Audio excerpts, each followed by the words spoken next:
Welcome to the semifinals of Draft of Empires, a $1,000 plus event hosted by Blade 555. Here we are in this best of 3 set between Wham and Beasty, as we will have Wham spawning in on the left side with the color purple using the Byzantines, and on the right side it is going to be Beasty with Jushi's Legacy in yellow. Now, as a reminder, in this tournament you pick the civilization for your opponent, so Byzantines was the civilization given to Wham by Beasty, and Jushi was the selection of Wham given to Beasty. We've seen a lot of Byzantines in this tournament, not so much of Jushi, at least not in the sets that I've cast. In case you missed out some of the quarterfinals that I did, you can find them on my YouTube. Additionally, while we are still early in this video, I do want to shout out to Blade again for organizing this tournament. I'll put all the links down in the description to check his channel out. So make sure you share some love to him for putting this tournament together. Looking at the map here, starting off here at Himayana, we do have this little pond in the middle. Some shorefish is available to the players, but that's usually not the main factor to look at when it comes to the food sources available on this map. Usually the big point of focus is going to be the hunt, especially because very frequently the boards are coupled with deer packs. Now, this is not the case on the side of Wham. This is supposed to be the board that belongs to Wham, and it's very far away from this deer pack.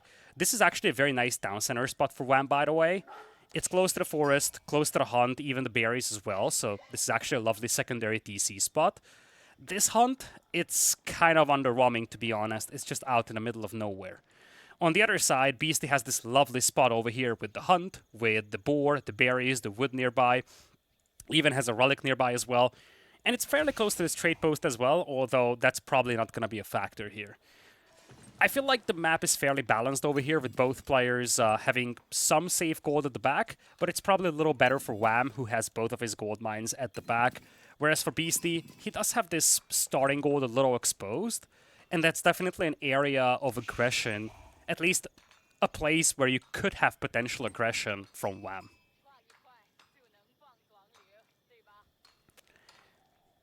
Looking at Wham, he opts to go up with the Grand Winery. Went with the sheep at the beginning, goes up with the Winery. This is kind of the more common build for the Byzantines, but players are still figuring out which landmark to use when they go into Feudal Age. We have seen a lot of Hippodrome builds, we've seen a lot of Grand Winery builds. So far, I'm a little bit more sold on the Grand Winery, but it's always a little tricky. I feel like the Winery is great if you sell your olive oil to get to Castle Age and then unlock Cataphracts, start gaining map control. I'm not so sold on the Mercenaries so far, though. We've seen players trying to go heavy on the longbows to support some horsemen in Feudal Age, but you simply do not have enough olive oil to consistently produce those longbows, and you will just get outnumbered by a player that has a massive amount of standard foot archers. Now, looking at Beasty, if he wants to go with Chukanu, that's always a tough matchup against the longbows due to the massive discrepancy between the range of the two units. But again, I feel like the main weakness that I've seen from the Byzantine mercenary builds is that they are just struggling with numbers and they do get overpowered quite easily. On the other side, you see Meditation Gardens is going to be the landmark of choice. This is a beautiful spot here for Beasty. It generates resources depending on the type of resources nearby, and this is actually very nicely organized. The sheep is in the aura as well. It doesn't touch the berries, but I don't think that matters that much. A lot of wood inside the area. It barely touches the gold, but when you look at the hitbox of the gold mine, it actually is involved. Stone obviously in there, so this is going to give you a nice trickle of all of these resources. And at the same time, we have the Jiangnan Tower also coming in here. It's a drop-off point for IOs. Not the biggest thing ever, but it's definitely nice in the middle of your economy. Bigger thing is that you do get some free units as you build buildings, and applies to town centers as well, so you get some nice extra bonus for having that second town center placed. Beasty is going to play second TC over here. Stone Mine is definitely exposed. This is definitely a place where Wham could put up some aggression, but given that he didn't go up with the Hippodrome, it's extremely unlikely that we will see a lot of pressure from him. Speaking of which, he goes for a second TC. It's likely going to be on the hunt indeed. No surprise on that front. Now, what I'm more interested in is whether he actually goes for a second Yeah, okay, Vam. We gotta talk about that. That's a slightly better spot. He can push in the deer. But knowing Beasty, if he sees that town center, he's gonna kill the deer here. Let's take a look at Beasty's POV. I think he barely missed the town center here. If he saw this TC being built, he would have killed the deer to prevent Vam from pushing it in. If you don't have that deer underneath this town center, this is a very underwhelming TC. If you do, I'm okay with this, although it would have been nicer, I think, if it was closer to the wood line. Anyway, what I was trying to allude to is a cistern potentially being placed over here could be intriguing, so that you can expand your gather boost to these villagers as well. And more importantly, it would give you the second level of the cistern, so you get plus 10% gather rate instead of just 5%. Second TC coming in from Beasty, nice and compact base he has over here, barely leaving the boundaries of his initial starting position. So both players playing fairly standard over here, and Wham is opting to go for a mercenary house. Now, there is no stable over here for Wham, so playing straight into longbows would be kind of suicidal, but now that he's placing a stable, that's likely the plan, and indeed, there's the Western contract coming in for him. Here's the thing, though. In order to train 5 longbows on the mercenary house, it takes about a minute, and it costs you 500 olive oil. So what you need to consistently produce longbows is 500 olive oil per minute. Wham doesn't have that. So his production of longbows isn't going to be consistent, at least not for the time being.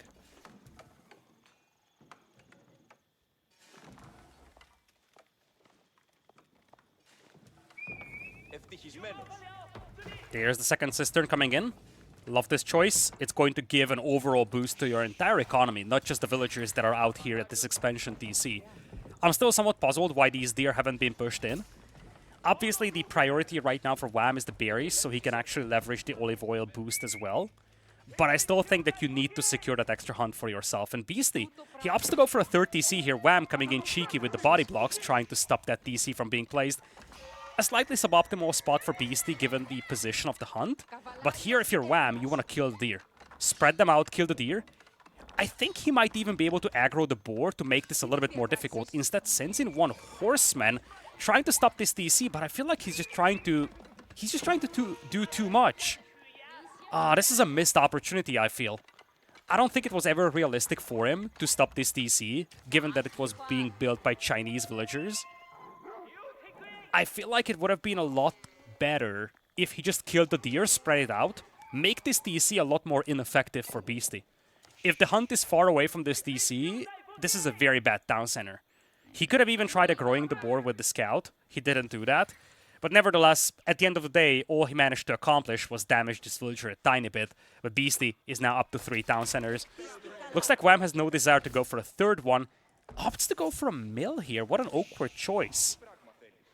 I don't necessarily blame him for this, especially if he wants to be aggressive with these horsemen and use the scout for scouting. But I'm somewhat surprised that he never pushed in all this deer to the town center. Beasty is now supervising a barracks over here, spearmen coming out, as well as some horsemen from the stables, potentially. A lot of spears on the way. You do have 5 longbows here for Wham, but this is what I was trying to touch on previously. He cannot consistently produce longbows. He's definitely constrained in this department, and that hinders his ability to be a lot more aggressive than what he could possibly be. He's also dropping some olive groves to keep this olive oil production up, but you see, he's just not going to queue up longbows. It's going to be minute 10 by the time he gets his second batch. And by that time, Beasty's gonna have a bunch of horsemen out there, quite some spearmen too, and I just feel like this buildup of the longbows is way too slow. Granted, it's quote-unquote free because at the end of the day, olive oil is just a secondary resource that you get passively from working on the farms and also on berries. But I feel like, as much as this is a free bonus... Oh, nice villager pick over here. Bounty also given to Wham for that kill.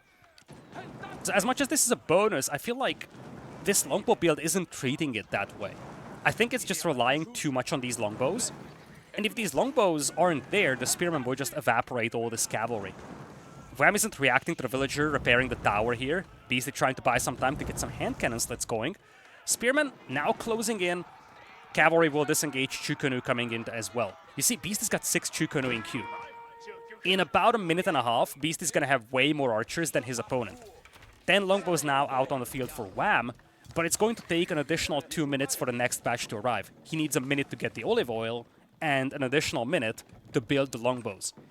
And I feel like this is a severe weakness of this build. I like the longbows as a complementary unit to the horsemen, but if you want to have prolonged engagements in feudal, it's just insufficient. Beastie is going to have a very steady build-up of the Chugenu, and once he gets to like 15 of them, he can actually engage this army head-on. Love this move from Wham though. He does have some fishing over here. Could have even sent a couple more villagers, to be honest, to really leverage this bonus of the shore fishing. But it's definitely nice to see him using this spawn. Primary target is going to be the hunt over here. Beastie, realizing that he's got way too many villagers out here, will quickly build 2 towers so he can garrison everybody, playing this nice and safe. He understands that his army is currently inferior, but that will soon change. 1 tower up, 2nd tower up as well, and this is now an impossible position for Wham to push. Love this wall as well, although Beastie didn't really scout this opening here. Let's just check his POV for a second, and indeed, Beastie's missing out on this. This could be a window, or this could be an opportunity for Wham to punish him at some point in the game. As Beastie actually launches a little counterattack here with spears. Should not be able to accomplish much, to be honest. And, this is bad for Wham. I'm just now realizing what's happening here. Little fight in the front of Beastie's base, but just to touch on this connection of the cisterns is missing, so he's not getting tier 3, and this one is still just tier 1. He's missing out on such a massive amount of extra production this way. 5% extra for his entire eco, and it would be 10% extra for these villagers working on the wood. I think it probably was a villager shift-clicking or something, and this was never finished, but whichever the case, Wham right now is focused on attacking the base of Beastie, and he does not realize that he is missing a connection here.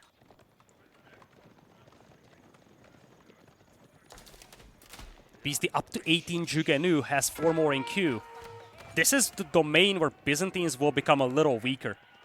When the longbow numbers start dropping compared to the enemy archer count, it gets very problematic. If the Jugenu can just dive, quickly pick off half of the longbows, the spearmen will decimate all the cavalry. And Beastie's playing this nice and smart. He's taking it slow, forfeiting some ground, but he's playing a super defensive game here with a lot of defensive towers, walls, making sure that he has adequate time to build up these numbers and then force one decisive engagement. Speaking of decisive engagements, Wham is going to try and force one very soon. He's going siege engineering, so the hero Siphon will make an appearance very soon. Beastie does have quite a few production buildings that are exposed here, but he does have some at the back as well. So even if he loses some of these production buildings, he's going to have some backups to work with. Beastie trying to save the barracks over here, sends in the spearman.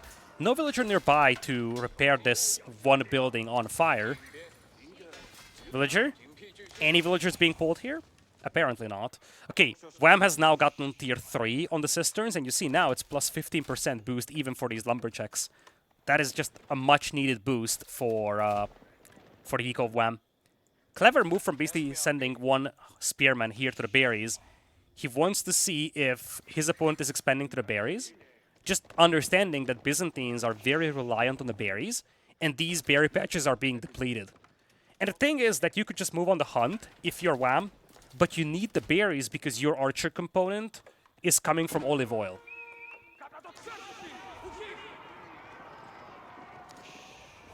Army numbers starting to rise here for Beastie. He now has the army lead. He also has the villager lead as well, has a steady population lead of 25 already, actually. He's in the middle of a farm transition, but it's fairly well set up. He is actually sitting at 1700 food per minute right now, plus 1000 wood per minute. I think his eco is well set, and I think Wham might be missing his window here. Both players seemingly setting up for a long game. Beastie going for some probably overcautious walls over here, but let's not blame him for it. You never know. There's that 1 spearman. Beastie is now notified that his opponent is moving out towards those berries, but I don't think he wants to move out with his army just yet. If he fights this battle, it's going to be a bloodshed both ways, and neither of the players will gain much from fighting an open battle right now. Wham is also now digging trenches, just getting some walls up. And I feel like if you're Wham, you probably are thinking Castle Age. You need to have some sort of a power spike here, and I think Castle Age would be massive. It would unlock the Cataphract for you, It would give you veterancy on those longbows and the horsemen. So many options would open up here for Wham if he went to Castle Age. Kind of the same applies for Beastie, but he needs to be cautious. So far, he was the defender, and if he's caught in the middle of an age-up by an opponent that goes full aggression, he could be punished for it. Looks like there is going to be no more fighting going on in Feudal Age, though, both players heading up to Castle Age exactly at the same time. Golden Horn Tower on the way for Wham, and on the other side, the Mount Lu Academy coming in here for Beastie. Now, this is going to be your Imperial Officer landmark. You see quite some bonuses that you get for IOs over here. IOs are able to have a lower cooldown, and there is also an extra food component coming in from those taxes. Definitely a nice passive resource income here for a player that already has a very powerful economy. Food eco fully set up for Beastie, 1800 food per minute. Gold is nice as well. I love how he secured this southern part, securing a lot of additional gold and stone, even some wood. Does have 2 relics that are essentially guaranteed to him. Whereas on the other side, for Wham, his eco is solid, but I wouldn't call it spectacular. It's definitely at least a step behind compared to what Beastie has. Looks like Wham is now building into some archers here. In fact, he went 25 of his own archers. I like that a lot. I just feel like longbows are insufficient in this setup. You want to have your own archers as well. That's a huge cavalry force. And don't forget, Beastie is still wide open to the north. This is probably the biggest weakness of Beastie. And if this is ever exploited by Wham, that could easily be game-ending for Beastie. Mount Lu Academy is quite exposed over here. Beastie scrambling for some walls. His army is a little slow-moving and it's out of his base. Nice low counterattack by Wham. The timing is perfect on this. Beastie does not have a single spearman back at home. Villagers will be fighting back with textiles on them, but that's still a lot of value for Wham, who's also going to get a lot of bounty for these villagers killed. Every single villager killed is 20 gold for him. So valuable. Beastie launching a counterattack, but you have enough archers here to at least stall this out for Wham. He's waiting for the veterancy upgrades, but once those are in, he's going to take this fight. Some cataphracts make an appearance as well. Wham has to bail on this attack now that spearmen show up, but he managed to kill 15 eco and only lost 4 so far. Tries to take this fight over here as Beastie is trying to charge in. But now you have veterancy on those longbows, archers as well, and the range advantage is massive. Mangonel pops out, gets a beautiful shot on Chukanu. This is not a fight that Beastie can take anymore. He does have almost twice the army as his opponent, but I feel like he just cannot push into this. The range advantage, the Mangonel advantage is just too big. And I feel like Beastie could be trapped in here. There's just nowhere to go, nowhere to leave to. He's going to need some insane micro to save this army. Tries to dive in, another Mangonel shot is in there, Spearman being decimated. Opens up the path for the Chukanu. Mangonel gets another beautiful volley out there, and this is just a lovely cleanup here by Wham. Cleans up most of the Spearmen. Cataphracts will clean up the rest of the army. And this is as good as it gets for Wham. He managed to get a great raid on Beastie's eco. Also cleans up the entire army here from Beastie. Just a lovely combination of events out here for Wham. When it's all said and done, we're down to 47 army for Wham, 39 for Beastie.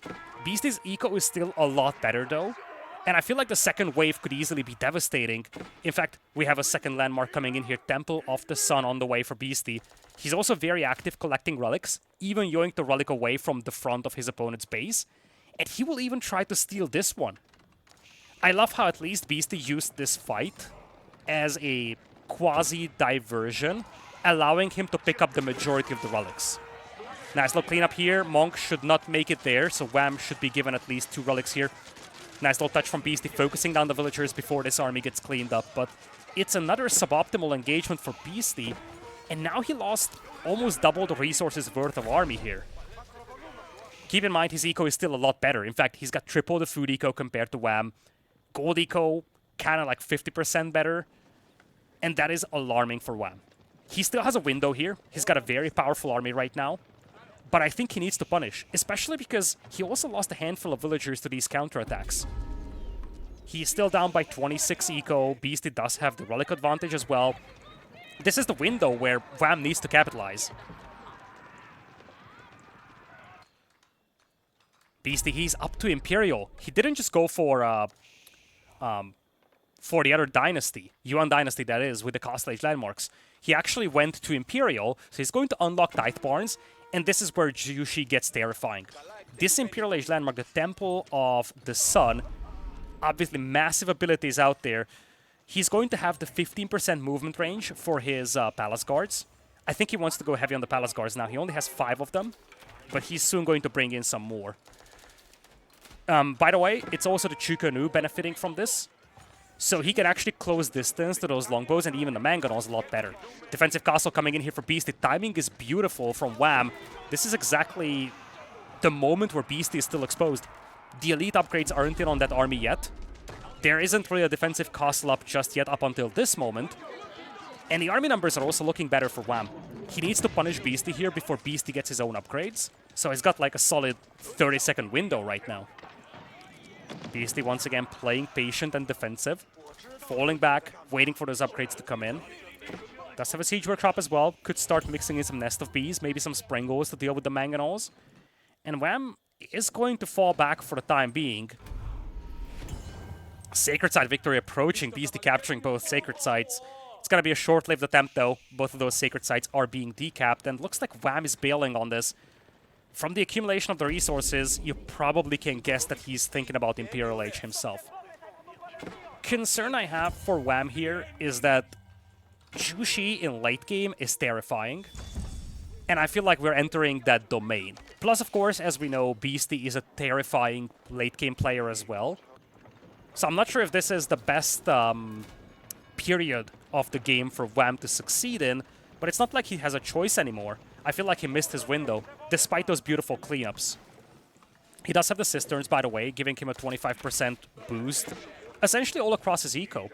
So his eco is going to be comparable to what Beasty has. You see, fairly decent food eco. Wood is a little worse than what Beasty has. Gold, kind of even as well. That's kind of what you want here against Jushi. But Wham could still use at least like 10 more villagers. He only has 1 relic as well. This last one, it's about to be brought in. And he's now on the way to Imperial with the Palatine School. So Palatine School. Now this is a big one. I love this landmark. So when you train some of these units, there's a 30% chance that one of these also spawn at this landmark. This is exceptional when you go for Cataphracts, which are extremely pricey units.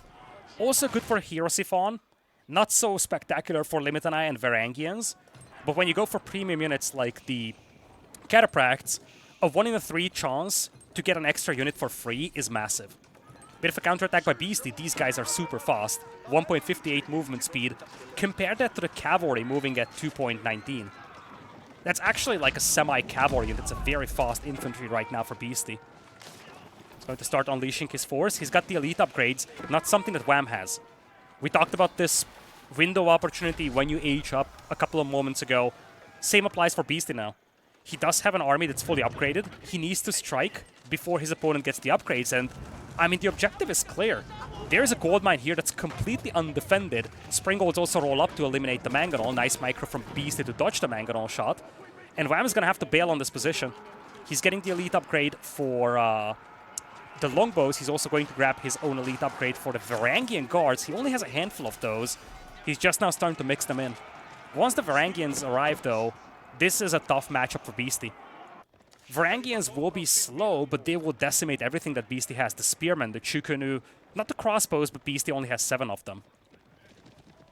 Beasty doing a good job with the counter raids, picked off a couple of villagers here. Villager KD now dead even. But looks like Wham will be allowed to grab his own upgrades here. Most of the leftover gold is on Beasty's side of the map, and he has it walled in. There is this gold mine that could still be accessible for Wham. The rest of it is tough to grab. Looks like we are going to have a key being placed here. Cavalry flanking from the south might actually be able to intercept the Springolds. Cataphracts coming from the north as well, waiting for the engagement until the Spearmen get picked off. Lovely fight here for Wham. Gets the Springolds, picks off all the Spearmen, and now he can clean this up. Another very efficient fight here for Wham. That efficiency in destroyed value, it has been showing on the playing field for quite some time. 14,000 resources destroyed against 7,000. Beasty did have the numbers with his army, but it just lacked the quality. Those were relatively low-tier units, Chukanu, Spearmen, and he didn't have the numbers advantage. Now, good news for Beasty is that his base is still well fortified, but he's outnumbered 2-1 on the army department, and that's alarming for him. Longbows are now pushing up, some Cataphract make it to the field as well. A lot of these units miss upgrades, by the way. Archers are missing the elite status. Longbows do have the elite status, but not the cavalry. Luckily for Wham, he does have a massive numbers advantage. He's going to try and hit the back of Beastie's base. There's still an opening here that he could use, by the way. Nest of Bees coming in to try and save the day. Beautiful volleys out there, Wham. Not really dodging those shots. Eating a lot of that arrow fire coming out from Nest of Bees. Second volley. Also doing a lot of damage on those longbows from behind. Cavalry just cannot get access to the Nest of Bees. A good fight here for Beastie, using those siege weapons to stall this out. Great micro with the spearman and the crossbows as well, shielding the Nest of Bees from the cavalry. And he's going to force Wham to retreat. And he does so in a way that Wham is kind of trapped in this pocket. The same way that Beastie was trapped inside the base of Wham previously, now it's Wham trapped in here. And he could easily end up losing his entire army here. In the meantime, Olive Oil is now being converted into Streltsy here with the mercenary contract. Very valuable units, of course. But you also need something against those Nest of Bees, so we're going to have to look at that later on. For now, Beastie does have access to gold, but he needs to be cautious. This gold mine is near depletion. This one is half done. And besides that, there's this gold mine on the front line, and this one is now under the control of Wham. Cleanup complete, Wham losing massive numbers, Beastie looking a lot better on that destroyed value department. And at the same time, he's also launching some raids here. Where are these units coming from? I don't see any sneaky barracks. It looks like they just trickle through here on this opening. Things have stalled out a little here, as Wham is going for Varangians now. Varangians and Streltsy supported by a lot of Springolds and Hierosophon.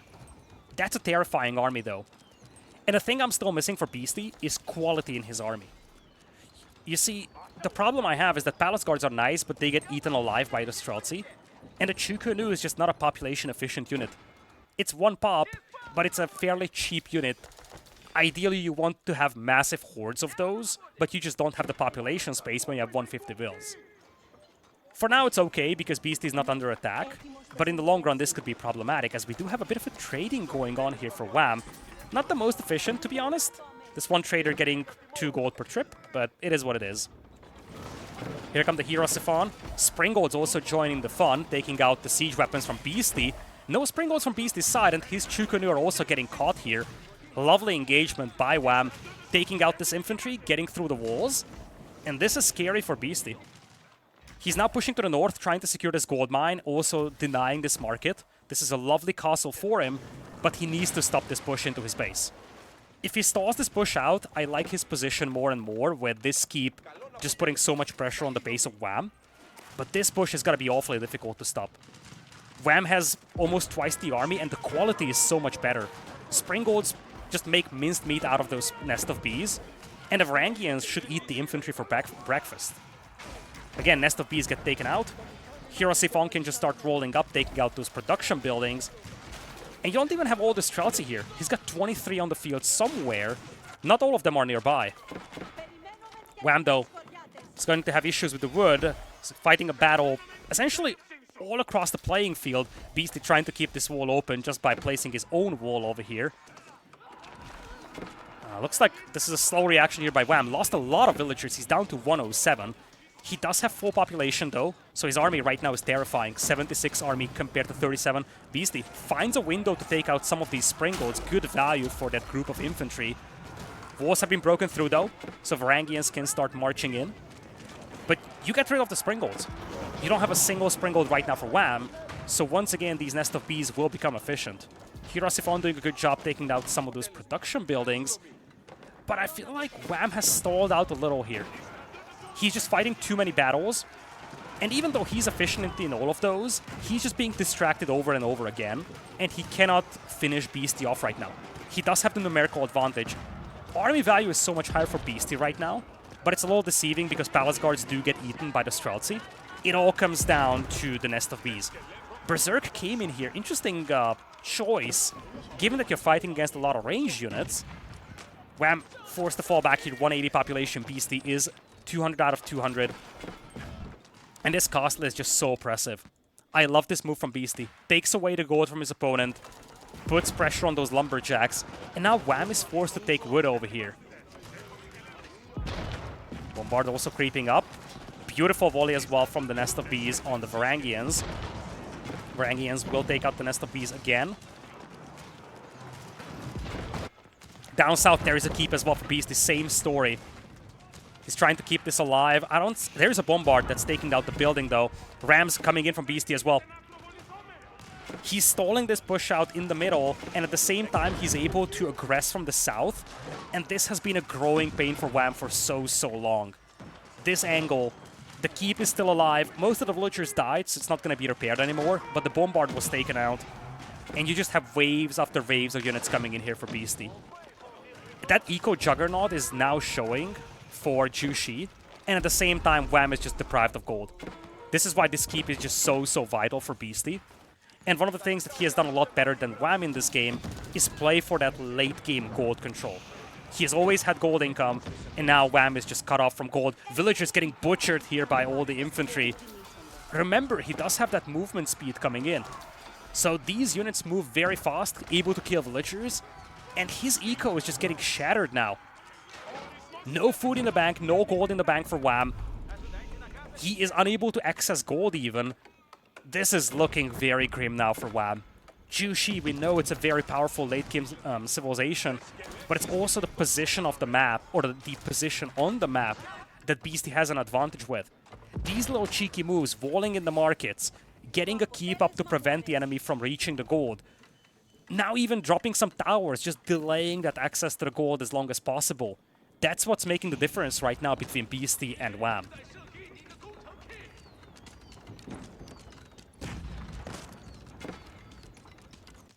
Another wave of Palace Guards coming in. That one villager out here repairing this castle, making sure that it doesn't get taken out by Wham. Tiny details, but they are so significant. Speaking of which, blacksmith upgrades. Disturbingly lacking still here for Wham. Beastie's got full upgrades on everything now. That 2600 food per minute is now showing on the playing field, in terms of numbers and in terms of quality as well when it comes to the units. New wave of Rams on the way, and I feel like hope is just disappearing now for Wham. His villagers are getting butchered. He's down to 82 vills. He's going to tap out of this one, and Beastie will secure game number 1. Lovely game here. A crazy back and forth. Wham had his own windows, and I feel like this game could have been very different if he exploited certain weaknesses of Beastie, if he played a little bit more aggressive in certain moments. But at the same time, I feel like it came down to Beastie opting to go for a third TC, and that third TC never really being punished. His eco just pulled away compared to what Wham had, and Wham was never able to match that economical prowess, so sustainability in terms of unit production was never there. Despite the fact that he had a very good army, the Varangians, the Streltsy, they did a great job. But one thing that I want to highlight is that he was never able to touch Beastie's eco substantially. Besides that one raid that he had with the cavalry, there was nothing. Beyond that point, Beastie barely lost villagers, whereas in the second half of the game, there were constant raids coming in from Beastie that slowly crippled the economy of Wham.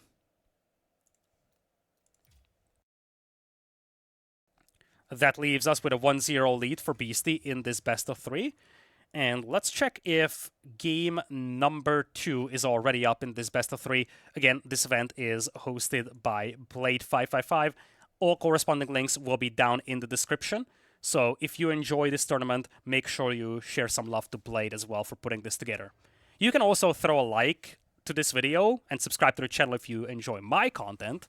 That helps greatly, as we'll be heading into game number 2.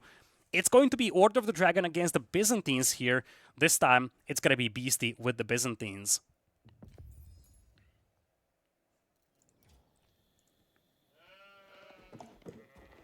Into game number 2 we go, folks. Beastie with the 1-0 lead over Wham in this best of 3 between Wham and Beastie. This is the Draft of Empires Semifinals, a $1,400 tournament hosted by Blade. In this tournament, you do pick civilizations for your opponent, so Beastie playing as the Byzantines, that's a civilization that Wham gave him, and Wham is going to play with the Order of the Dragon. The map is forts, so you will have a very condensed base to start with, but as you see, your starting resources are extremely limited, so you must move out towards neutral resources. And I think this is also an important point of discussion for both of these players, how are you going to limit your opponent's ability to move out of his base? When it comes to the Byzantines, that could be through horsemen, using the Hippodrome. That could be a fast castle build, selling olive oil, playing into cataphracts, and just healing them with the cistern of the first hill. But no matter what, you need to have map presence or you need to be able to sneak out of your base. If neither of those happen, you won't be able to sustain this game in a long run. Anyway, Order of the Dragon here, of course, very efficient economy with the Dragon Villagers at the beginning. Very pricey but highly effective units. I would love to see Wham using those. One or two Gilded Horsemen. Use those Horsemen to gain map control and confine Beasty in his base. At the same time for Beasty, I would love to see a fast castle here. Play into the Cataphracts and try to play a raiding game. Again, confine your opponent into his base.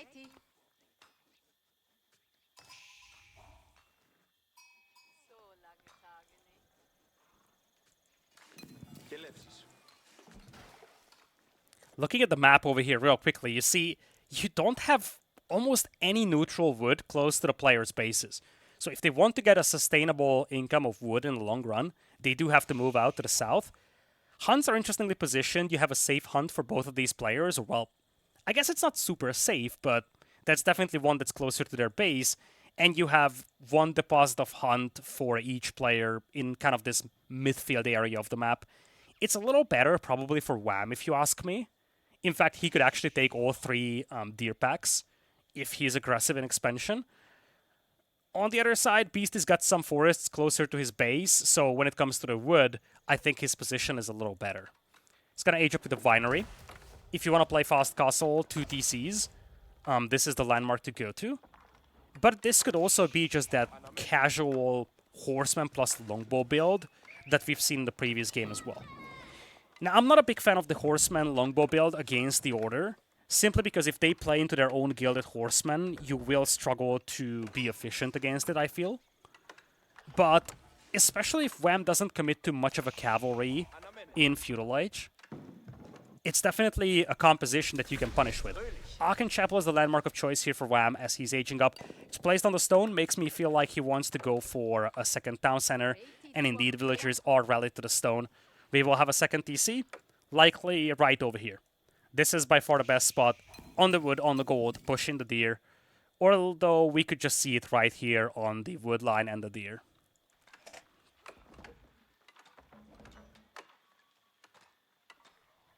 Beastie still building that Vinery. It's a slow age up for him. If he doesn't want to do aggression in early feudal, that's fine. And I feel like that's the direction he's heading. He's mining stone. It's a slow age up.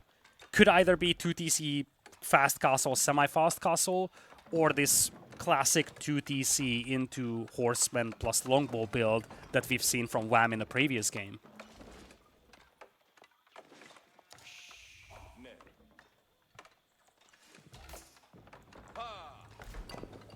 Beastie.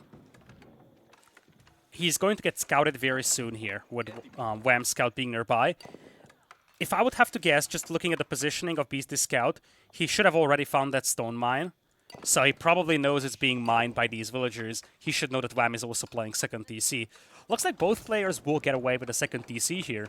No one's going to have any units available to deny the opponent from placing that second town center. Second TC. Wham is moving out towards this hunt.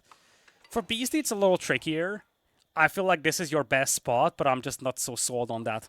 Especially because Beastie doesn't have any good gold mines in the long run.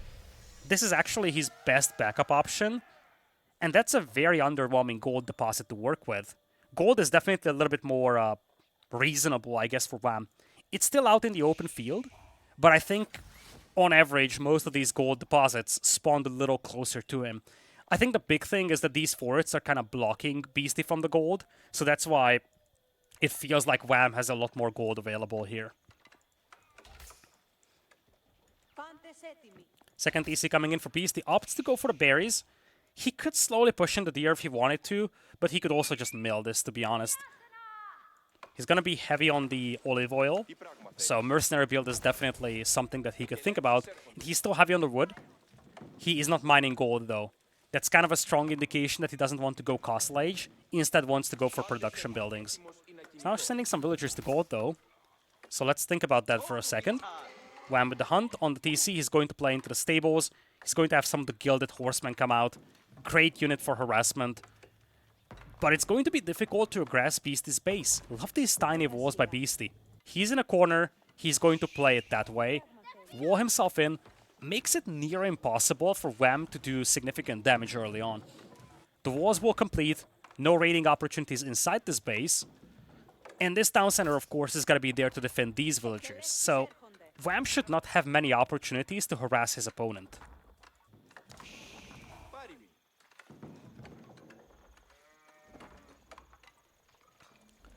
Beastie coming in with a second cistern. Very conservative spot.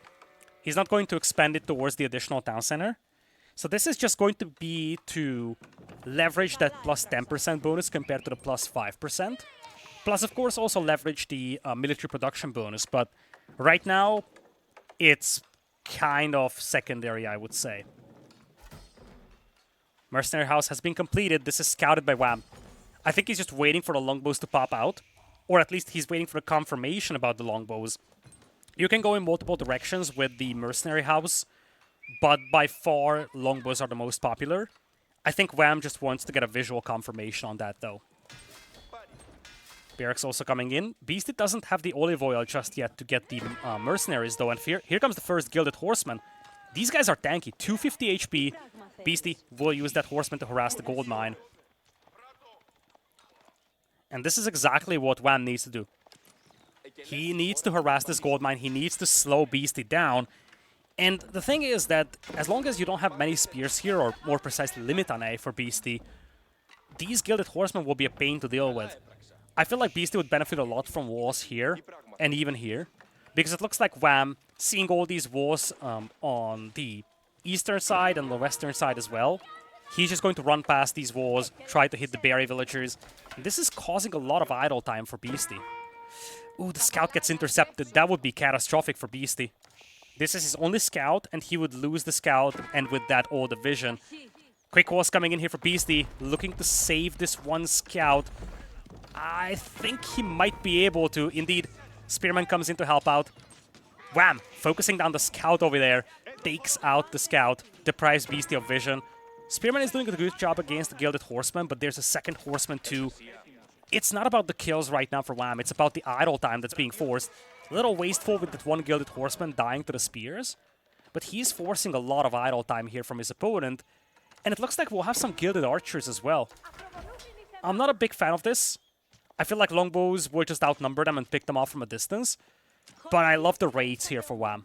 He's doing such a good job harassing Beastie, pushing him away from the berries. Not just at the expansion town center, but also here. And it shows in the eco. Beastie's sitting at 300 food per minute, as compared to Wham's 1000 food per minute. I don't like the Gilded Archers, though. I feel like Wham would benefit a lot more from getting into Castle Age. Get some Gilded Knights, and those Gilded Knights can virtually ignore these troops nearby. They can just charge in and start massacring villagers.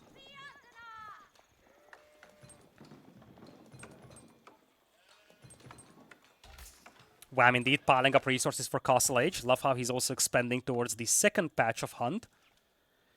And let's not forget, he has all the map control right now. He needs to turn that into relic control. And then he's gonna have insane momentum. Gilded Knights with all that relic control, especially given how many villagers Beastie has damaged already. This is going to be a great opportunity for Wham to cause a lot of eco damage in the next few minutes. I would prefer a Regnitz Cathedral here. And indeed, we are getting a Regnitz, so no Burgrave on the menu right now for Wham. Rushes it with 11 vills.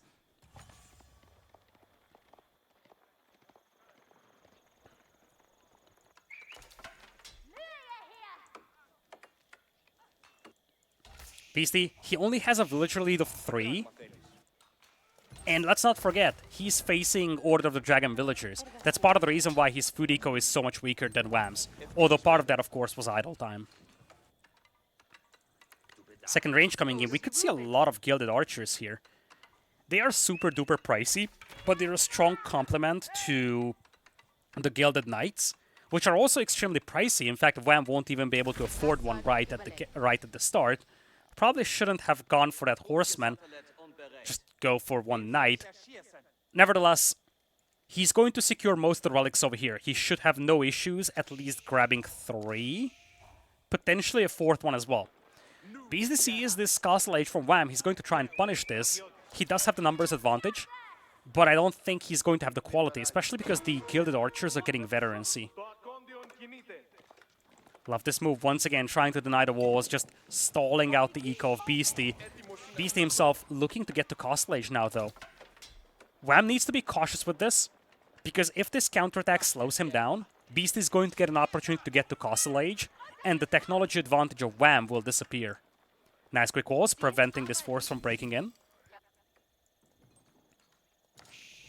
This group is just kept over here by Wham to prevent these walls from being made. But what Wham needs desperately, I feel, is Gilded Knights. Those are so high-quality units, and even just one of them getting into the enemy base would do so much damage. A Gilded Knight here, with the Town Center only able to garrison 7 vills, that's essentially 4 dead villagers guaranteed on that side. Looks like Wham is a little concerned about this aggression towards his base. I don't see any defensive towers here. Would have preferred some walls here, though. Prevent these units from running around, and either force them to run past the TC or force them to break through those walls. Beasty, he did a nice job with this diversion, gets his own window to get up to Castle Age with the Golden Horn Tower. It's gonna be all the way inside his base. And he's going to get some mercenary units for free. That's a valuable landmark when you play so heavily into the longbows.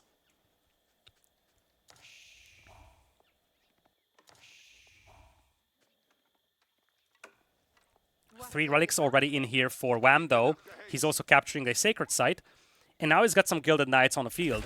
You see 400 HP, 4 ranged damage, or 4 ranged armor, beg your pardon. That is without upgrades.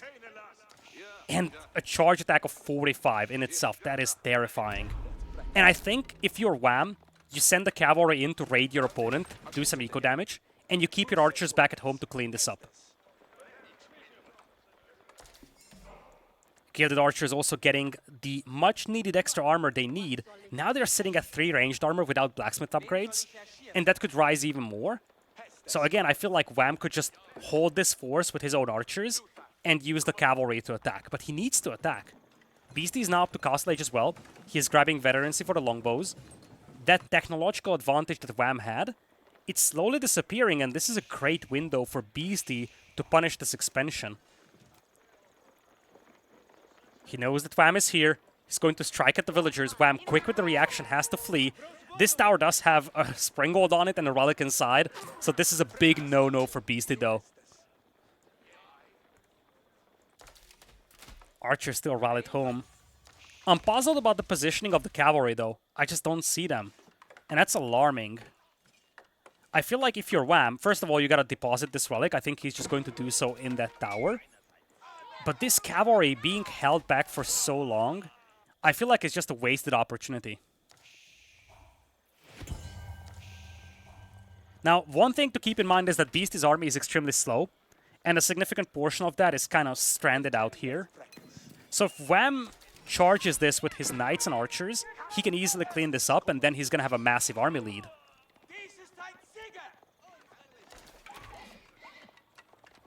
Wham does have a scout accompanying this force. He does see the longbows coming in. He's going to rally his forces over here. Beasty didn't have the vision on this army up until this moment. He won't be able to do much against this. Gilded Knights will charge in. Archers will focus down the limit on A. Easy cleanup here for Wham.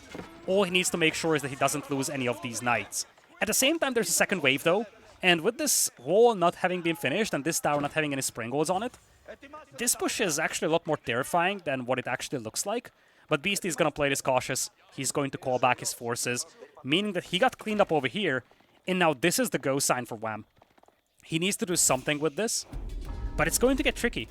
Beasty already pulled the villagers back into the safety of his base, and everything he has is just so condensed. He's got a slow-moving army, but it's going to be extremely difficult to raid a fully walled base where you literally have no exposed villagers for Beasty.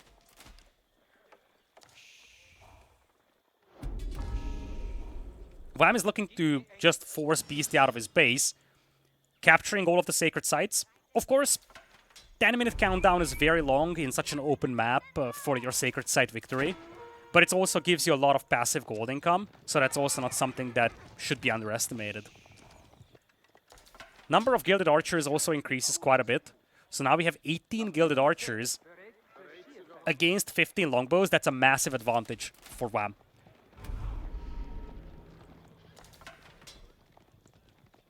So 19 Gilded Archers in total, about 14 of them here on the battlefield, some more coming in as reinforcements. If WAM had Blacksmith upgrades, I think he would feel very confident about this position. Without those, it's a little dicey, but don't forget, Beasty needs this gold, and he's going to move out for it. Unfortunate timing for WAM here, moving away from that gold deposit just when this group of villagers arrives, and I feel like he's going to be a little too late to the party. Opportunity could be missed over here, but now he's getting closer. He needs to stop this castle. And Beasty needs this castle. He needs to fight this, otherwise he's going to be deprived of gold. Gilded Knights ready to charge in, being held back by the spears for the time being. Archers need to focus the Veils and prevent this castle from going up, I feel. Gilded Archers finding a nice choke point, though, and those Knights are just doing such a good job against the Veils. Some Landsknecht are also coming in, but the quality of the army is just so much better here for WAM. Villagers getting picked apart, castle isn't going up here, and the entire army of Beasty is going down the drain. Just goes to show how powerful this army is from the Order of the Dragon. Elite troops dominating the standard army here from Beasty, and that is a quick strike back from WAM. Takes out Beasty in game number 2, takes us to a decider game here in the semifinals of Draft of Empires. Now you look at this game, you wonder where it went wrong for Beasty. I feel like it was just a matter of, again, the same way that we had a slight over-reliance on mercenaries by WAM in the previous game. I kind of felt it here as well. But I think it was more about the fact that WAM was allowed to do whatever he wanted. There was minimal pressure on him for quite some time. He also managed to slow down Beasty quite a bit. He did a great job raiding Beasty's eco initially, and that allowed him to beat Beasty to Castle Age by like 2.5 minutes or so. And that turned into relics. It turned into sacred sites, and those resources turned into a large amount of these premium units, allowing WAM to win a decisive engagement. I do have to highlight, though, I feel like the map was a little bit more favorable for WAM, especially in terms of the gold positionings. But I also think that the Order has a very good matchup on this map against the Byzantines. So I don't think this came down exclusively to that gold mine. If WAM forced the same fight anywhere else on the map, Beasty would have lost that fight the same way that he did here in the middle. With that, we're going to head back to the lobby, and we are getting ready for game number 3 here. Again, this tournament is hosted by Blade 555. All corresponding links will be down in the description. If you enjoy this cast, though, I greatly appreciate if you press a like to the video and subscribe to the channel. It helps me greatly, as we'll be heading into game number 3 here. And this time, Beasty is going to be in command of the Order, and WAM is going to have the classic HRE. Boy, oh boy. Heading into game number 3, we have Beasty on the right side with the Order in yellow. And on the left side, it is going to be WAM with the classic HRE in blue. Now, this is a cheeky matchup, very cheeky matchup. The key thing when you look at this matchup is that the Order is a very standard-looking variant. Essentially, the only difference that you have is this weird system of the gilded units and the more efficient villagers. But the landmarks are identical. The unit composition is identical. It's just the quality being a lot better. Having said that, I feel like I like the Order a lot more than ordinary HRE. I feel like there's a lot more strength in them, especially in early Castle Age. And I feel like that could be the avenue for Beasty to take. Go for early Castle. Use the Gilded Knights to secure map control.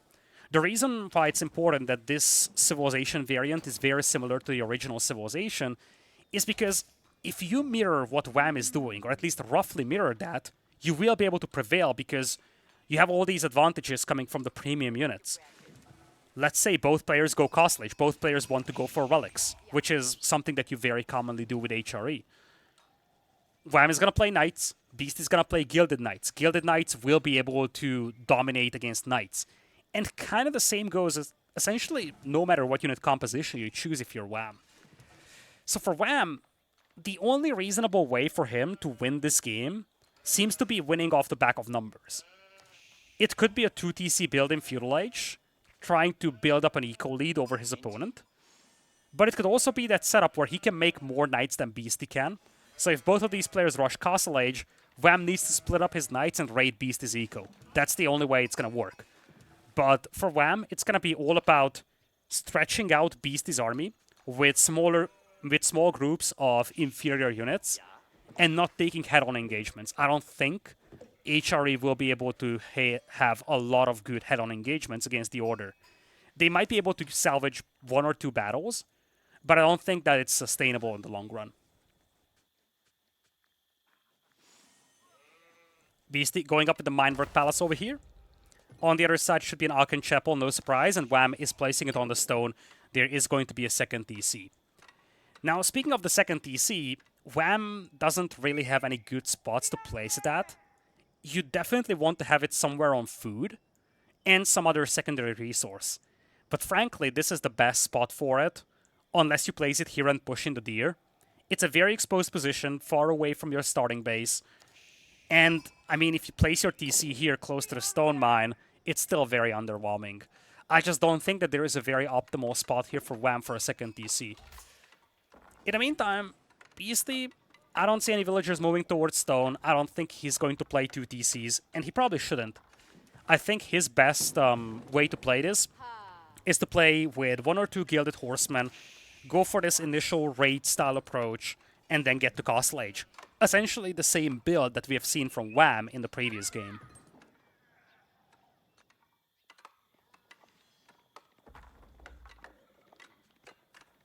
Aachen Chapel will be completed. Beasty sees that it's on the stone. He should know that a second TC is coming, and I think that's good signs for him.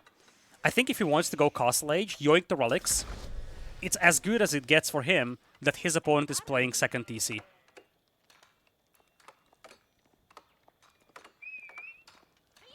Indeed, he gets a visual confirmation about the villagers being on stone. He's going to scout this hunt, and I would not be surprised if Beasty made a stable, went for a single Gilded Horseman, and sent it to the hunt here. Because that's the natural expansion point for Wham. You want to deny that if you're Beasty, or at least delay it. Indeed. In fact, look at this reaction. He's building that stable with 4 vills. He knows that it takes little time for the HRE to get the stone they need for the TC, so Beasty is on a timer to reach this position with a Gilded Horseman. He's actually willing to rush this stable with 4 vills, because all he needs is a single Gilded Horseman so that he can start harassing before the TC is placed. Now, of course, Wham could place this TC elsewhere, but there aren't many optimal spots. Maybe, in fact, it wouldn't be best to trap it on the hunt. It would actually be better for Wham to go for the boar here. It's a little closer to some wood. This is also not a terrifying spot, but I think it's actually better than the ordinary hunt that Wham has.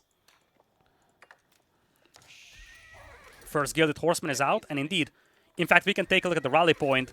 Set right in here, where the villagers are coming through to place the town center.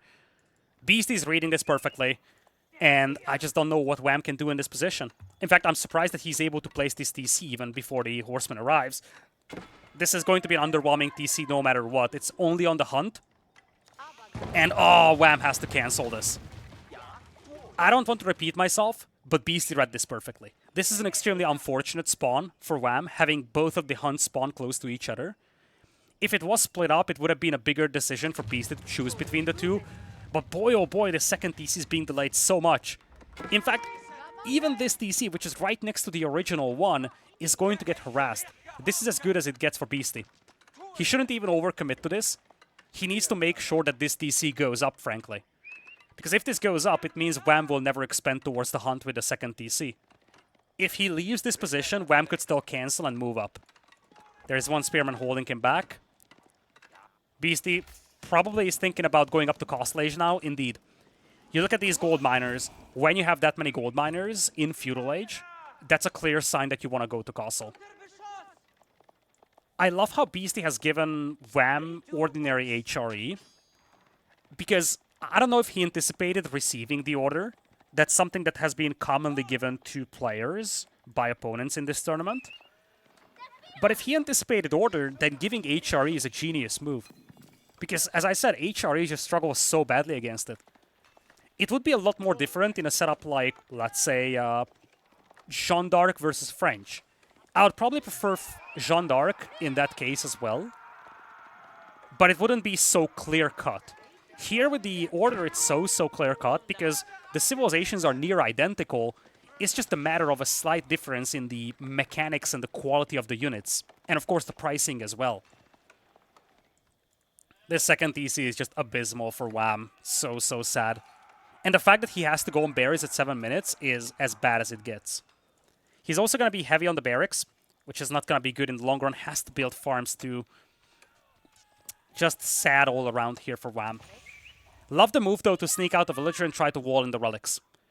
Because as much as Beasty read perfectly what Wham is about to do with the second TCs and where he's going to place it, Wham is also having a good read over here.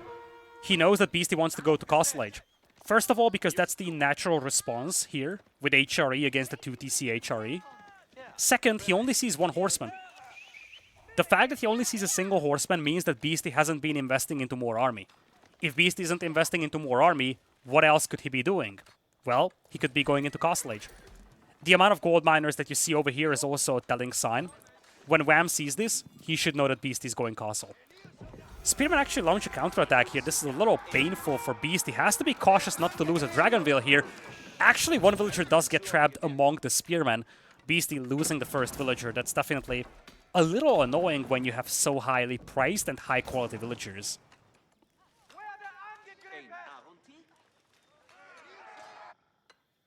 One relic has been walled in. I loved it a lot. Wham, also expanding with a tower, and not gonna lie, the start was great for Beasty, but there needs to be a good follow-up to this. He first of all needs to clean this up, or at least sneak past those units. He's going to make a Gilded Archer to do so with. And then he needs to start capturing the relics, but again, Wham, he's going to play this cheeky, he's going to try and deny those relics with the walls. Beasty, trying to retaliate for that villager lost earlier, tries to pick this will. He's gonna circle around. There's no way that Beasty will just leave that villager there. Or maybe he will. I'm surprised. Oh no, he's circling back. He saw that this TC is still far from completion, or this tower actually is far from completion. So he has time to run a large circle, drag away the spears, charge him with the cav. He actually hits the other villager though. He's going to sacrifice his scout for this potentially, but does get the kill on one of those villagers.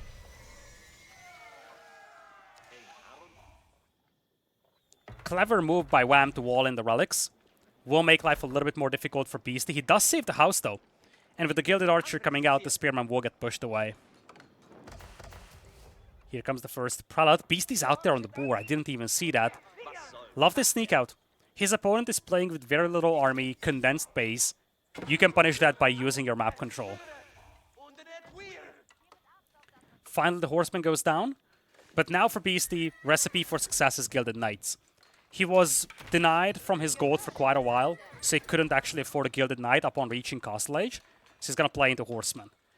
Now, one thing that's alarming for Beasty, I feel, is that as efficient as his eco is, he doesn't have a single relic, and he's down by 17 wills. And on the other side, sure enough, these are just usual wills, but they do have the buff of the Aachen Chapel. You look at the resource income, it's actually better for Wham. And if Wham secures the majority of the relics, that could start becoming concerning for Beasty. He's got 4 archers as well. Not necessarily the type of unit you want to have in an HRA mirror, especially because Wham might just go heavy on the knights. He's got double stables, double racks. Walls are complete on at least 2 of these relics, and you see now, Beasty has to turn back. Well, for now, he's bringing back the relic closest to him. But Wham has done a great job limiting access to these relics. If Wham gets the majority of the relics over here, I think he can call it a very successful campaign. Still, Beasty has 2 relics. These 2 are walled off. And this one, we know how Beasty likes to play this game. I would not be shocked if Beasty tried to steal this. Cavalry coming in.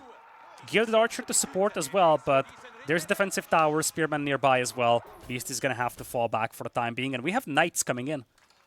It's gonna be a unit that Beasty has absolutely no answer to.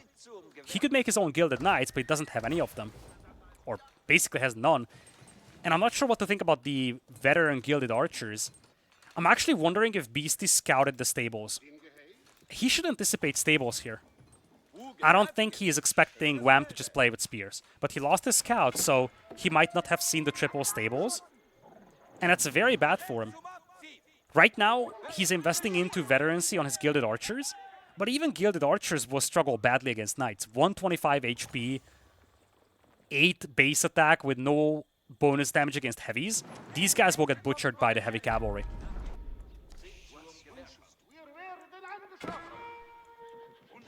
Indeed, Knights will pick off the Prelate.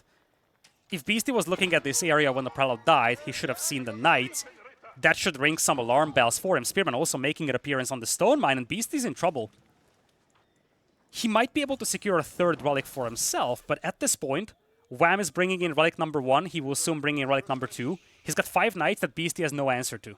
There is 1 Gilded Knight out there, but this is where we enter the domain that I was referring to previously. This is where Wham needs to split up his forces and use his numerical advantage.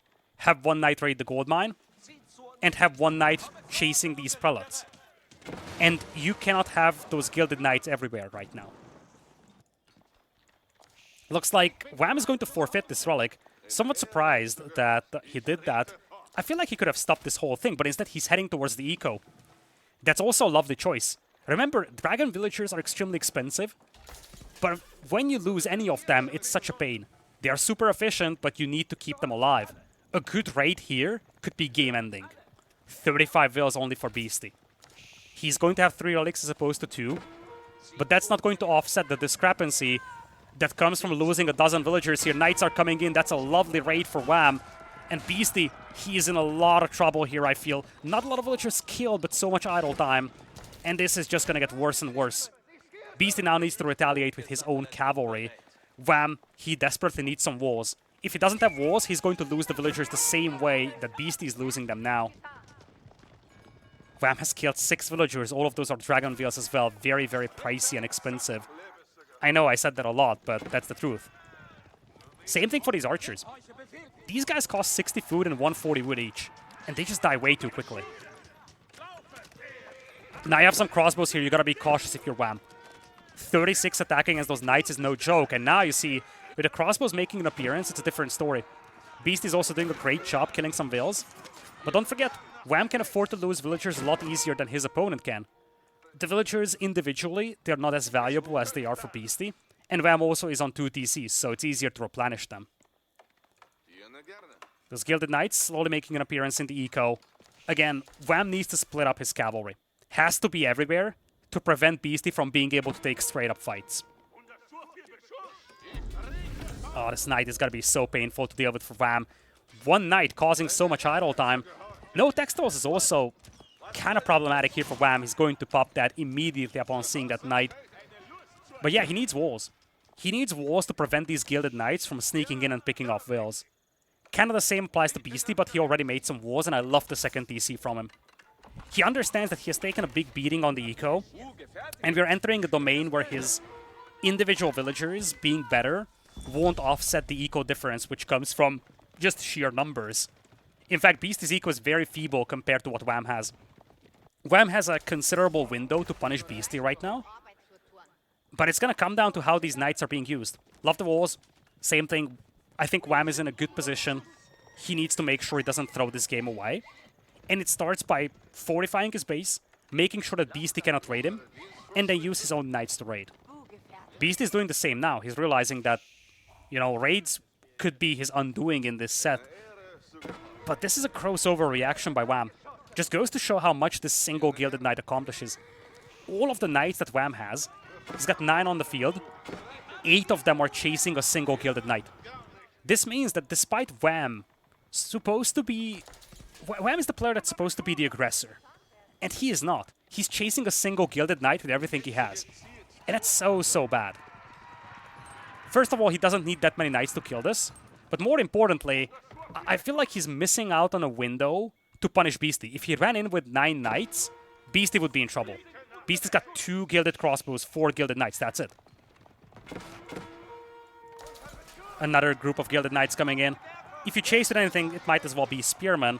But yeah, Wham needs to just expedite this wall building story. Make sure that he doesn't lose any more villagers to this, because it's getting frustrating to watch, to be honest. He has overwhelming numbers advantage, and all he needs to do is right-click inside the base of Beasty, and half of Beasty's eco is gonna be gone. That's exactly what he's gonna do now. Beasty fleeing, though. I think this is the moment where Wham sees this town center, but he doesn't actually react immediately, so Beasty's villagers all get away. At the same time, these Gilded Knights still run circles around the eco of Wham. Now the entrance is much smaller, but there is still a considerable gap where Beasty can get into the enemy base. And again, these Knights are just called back. If Beasty is allowed sufficient time with the second TC, the eco advantage that Wham currently has will disappear in an instant. In fact, when you look at the resource incomes, it's getting very even. Beasty could pass his opponent here in the next few minutes.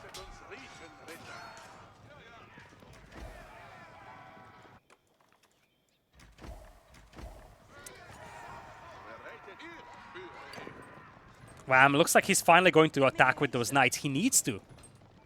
It is supposed to be a game where he is the aggressor and he is just using small groups of units to stretch out the defense of the enemy. Beasty has little mobility with the crossbows and the Gilded Archers, and he only has a handful of Gilded Knights. If we saw these Knights splitting up and hitting the eco at multiple positions, Wham would be able to do a lot of damage on Beasty's eco.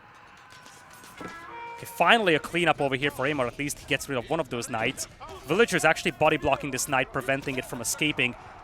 It's finally a cleanup for Wham, but I feel like he's just being delayed way too long here. In fact, the next wave is coming from Beasty. This is by far the biggest difference between the two players. Beasty is in the role of the aggressor, and I don't think he's supposed to be the one that's in that role.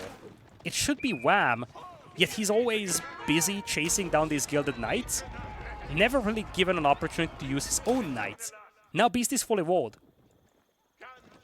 Imperial Age will be a thing soon for Wham, though, and I'm actually wondering if this is gonna be the Alsbach Palace. If he wanted to go for the Schwabia, yeah, he had the resources for a while, so it looks like he just didn't drop it. For a moment I thought it was gonna be the Alsbach Palace because he collected all the resources he needed for that.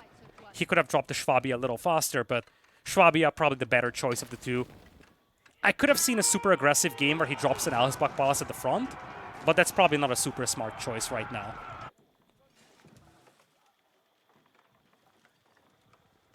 But Beasty's back in this game, folks.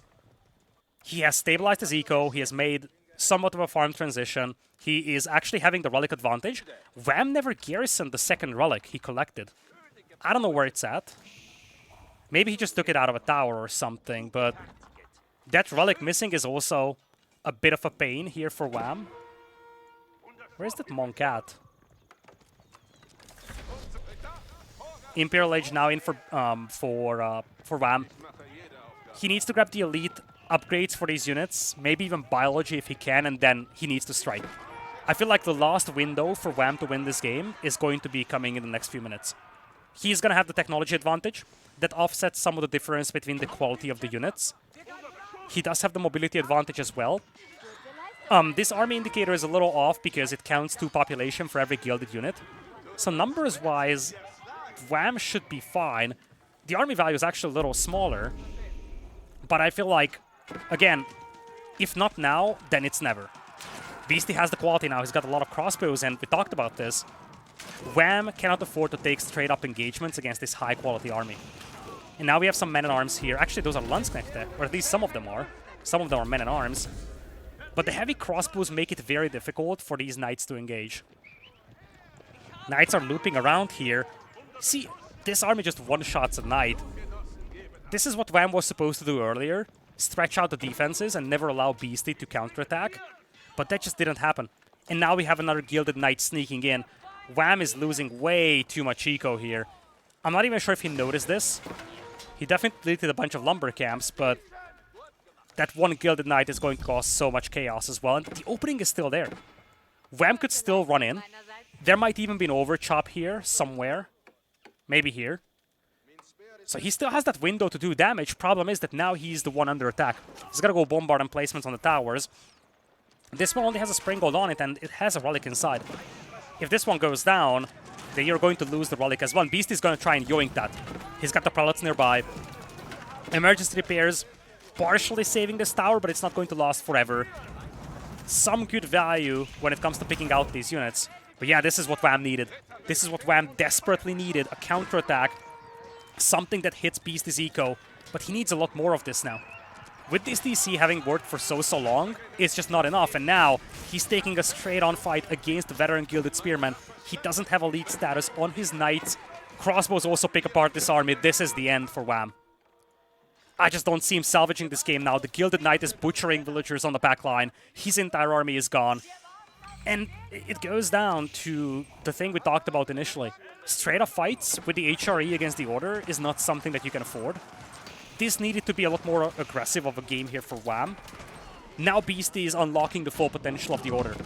A large army with high-quality units, a juggernaut of an economy, and now he's taking straight-up engagements with a much higher quality army. It's double the army quality. Gold miners now will be denied. Wham does have the pass of Schwabia to remake villagers quickly, but he's going to lose so much of his eco here. Mangonel trying to stall this out. It's slowly ticking away at the HP bar of those units, but so many villagers are caught in here. Not only it's the killing that is concerning for Wham, it's also the idle time. He's got 40 villagers idle right now, trying to transition to elite horsemen against an army that has quite some spearmen in there. Now, looks like Wham is going to live to see another day, but his position is just not something I envy right now. It might seem like he's alright in terms of eco, but 70 Dragon Veils plus the Relic advantage, that's enough for Beastie. In fact, he actually yoinked the Relic from this tower. I kind of talked about that.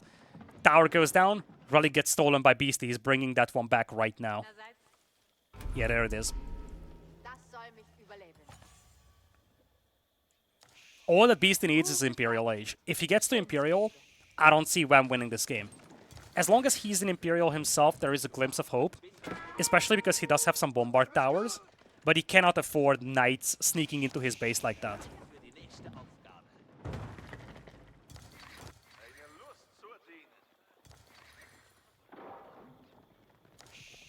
Beastie's going heavy on the upgrades now. Eco upgrades coming in large quantities. Blacksmith upgrades are looking a lot better right now for him. Wham is barely having any blacksmith upgrades. And Beastie is starting to capture sacred sites here. This spell should be intercepted by the horsemen. Beastie is now fully walled though. Actually, never mind. There's still an opening. It's a shame that Wham won't be able to get much out of 5 horsemen here. Especially because there's a tower in the town center to garrison into here. Another push with Spearmen. Mangonel is not being repaired here. Hand Cannoneers will work very efficiently against this, though. Beastie shouldn't throw this army away. Indeed, upon seeing the Hand Cannoneers, he is just going to call a retreat. That's exactly what he needs to do. And now he's banking up resources for Imperial.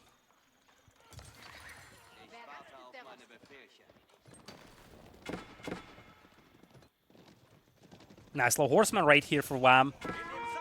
It's going to force some idle time, but in and of itself, it's going to be insufficient.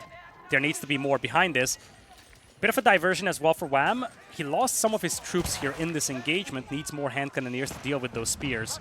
Still, if you do get rid of those spears with the Hand Cannoneers and the towers, Wham could still have a glimpse of hope.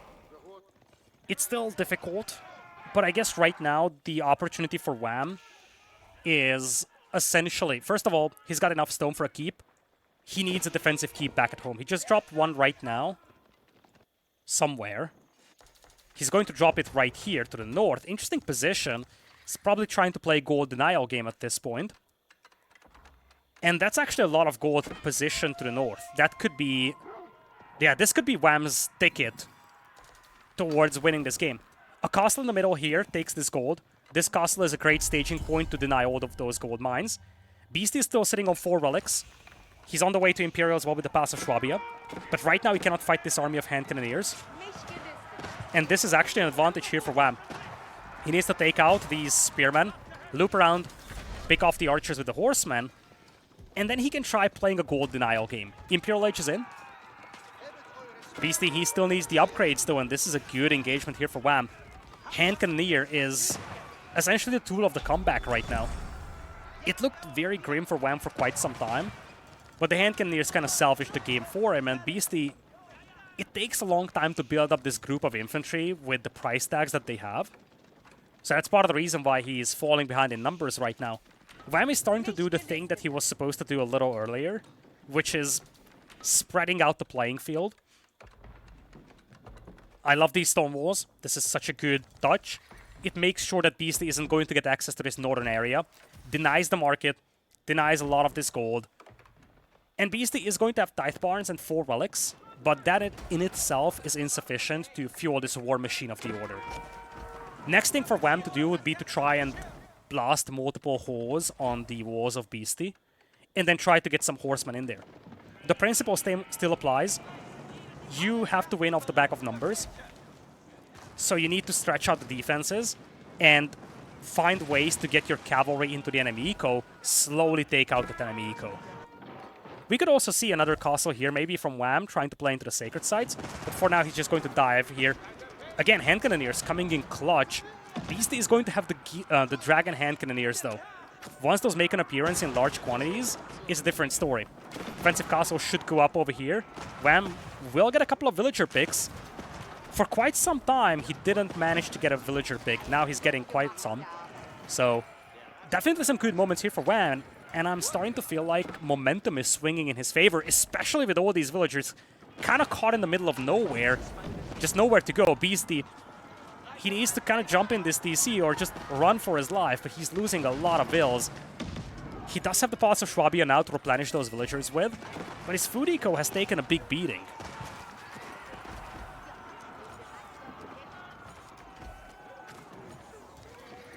Men-at-Arms switch on the way here for Wham.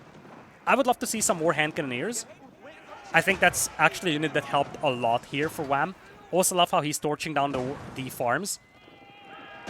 The villagers will be replenished quickly by Beasty now with the Palace of Schwabia, but frankly, farms could be of short supply for Beasty because he doesn't have a lot of safe wood to work with. Losing these farms and then having his wood denied could cripple his food eco. Beast is building up a force, though. He's got Culverins on the way, too. And he's got Gilded Landsknechte. If those guys ever close distance, this could be a massacre. Culverin takes out the Mangonel. Beasty patient to wait for it before engaging with the infantry. Shifting the Spearmen towards the Horsemen. Horsemen now trapped to the north. They will all be cleaned up. And now he's shifting focus towards the Hand Cannoneer. Landsknechte, they just need a couple of hits on that group of Hand Cannoneers and it's going to be all over. Nice micro by Wham to pull out of this one with relatively good quality, I guess, on that army. And the town center is also on fire. Beasty doesn't have emergency repairs. And I don't see any villagers being brought in to repair this. Beasty is going to lose this DC. It's not a catastrophic thing. It really doesn't have much of a value at this point, although he's still queuing villagers on it. Oh, he's going to save it. Good move. I appreciate him saving this. It's the strong point of his defense. I think it's valuable. Beasty is starting to run low on gold, by the way. In fact, when you look at his gold income, it's around 800. I'm not even sure where it's coming from. But he must not have a lot of gold to work with. There is still this gold mine, but that's something that Wham could deny. Bombard now, taking out this castle. Flanking maneuver attempted over here by Wham, but he runs into a lot of spears. He loses a lot of the cavalry here.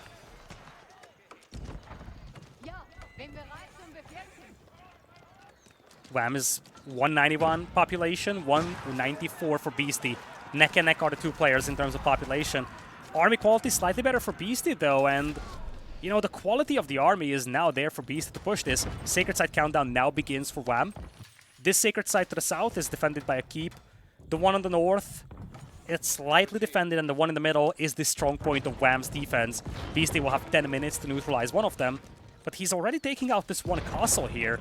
Wham, he's not going to be able to repair this endlessly, and he doesn't have emergency repairs connected. Castle's going to go down quite quickly here.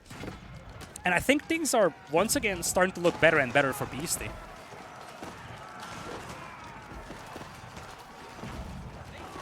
Charge in. Cannon has been pulled back. Hand Cannoneers having to fight under the towers isn't really a good thing for them. And now Beasty's coming in with the infantry. Wham is going to be forced back. I think it's becoming more and more obvious that Wham won't be able to break this defense. The double layer walls that Beasty has combined with the high-quality army and all these fortifications, I don't think this is a defense that Wham can break. On the other side of the coin is the fact that he does have the sacred sites, but 9 minutes to hold them is extremely long. I feel like Wham's position here is actually pretty desperate. He cannot really kill Beasty right now, but I just don't see him being able to hold all 3 sacred sites for 8 minutes either.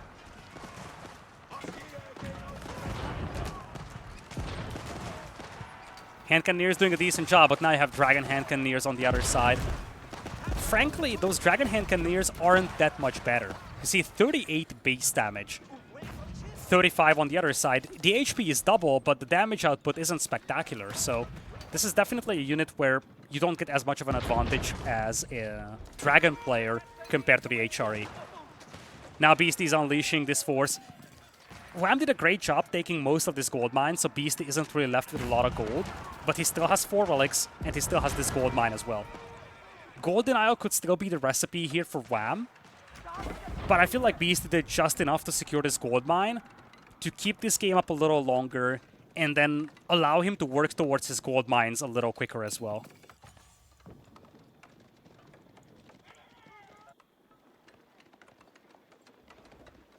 Chemistry on the way for Wham. Sacred Site countdown at 7:30. Wham himself is low on gold. Beastie actually has a much more respectable bank. Castle goes up here. Wham wasn't able to stop this boiling oil also in play. But that's a lot of Dragon Hand Cannoneers on the back line. And this is not a position that Wham can push anymore. Beastie crawling forward with those stone walls, just never letting anything come through those walls. Wham has struggled to kill villagers for quite some time because Beastie is doing such a good job playing this onion warfare. Again, layers and layers of walls, and it's impossible or near impossible for Wham to do eco damage right now.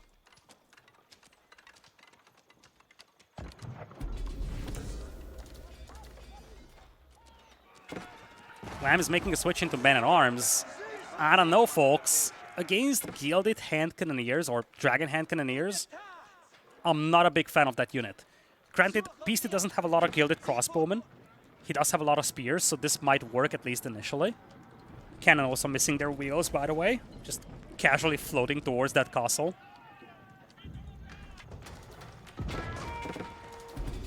Sacred Site now being decapped over here. I feel like if the Sacred Sites are decapped, Wham's chances of winning this game will plummet very heavily. He's going to try to hold this position. He does have a lot of Hand Cannoneers and a lot of Men-at-Arms. Men-at-Arms also have the elite status as well, but frankly, even just a handful of crossbows will be so devastating against all these Men-at-Arms. And at the end of the day, the archers do pick off all of those Hand Cannoneers. Beastie is winning another fight. Efficiency is just up in the skies right now for him. 40,000 resources worth of value destroyed as compared to 22,000. And I feel like that efficiency is now showing.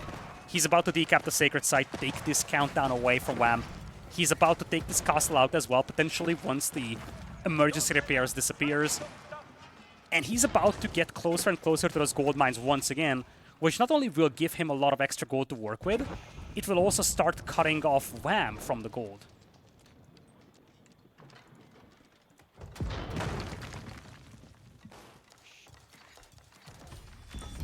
Beastie isn't really punished for this expansion, for instance. I haven't really seen any attempts for a raid to the south, probably because Wham saw the stone walls and just said, look, I cannot get past those with my horsemen anyways. Might as well not raid there. This could be a good raid, Frank. Actually, it's not even a raid. It's villagers being sent forward to save that one bombard.